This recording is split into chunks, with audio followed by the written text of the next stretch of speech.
زموږ همدغه محترم ورور فاتح صاحب د کونړ ولایت څخه زموږ سره اړیکه نیولې ده، پوښتنه یې کړې ده زما په بدن یو قسم دانې دي چې اوبه راباسي،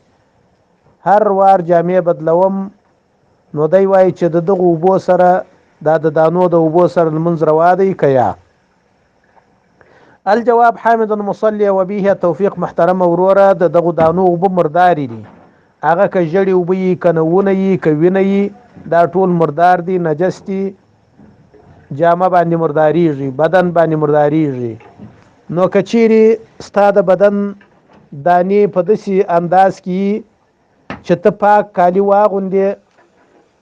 نو په یغو کالو کې لمونځ کولی شې، په لمانځه کې دننه نه درڅه مرداریږي، نو بیا د پاکو کالو اغوستل ستا دپاره لازمي دي. دغه مردار کالي چې په دغو نوونو باندې په دغه چرک باندې لړل سوي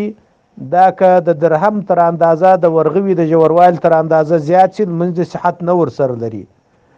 او که ستا دغه مریضي دا دانې په داسې حالت کې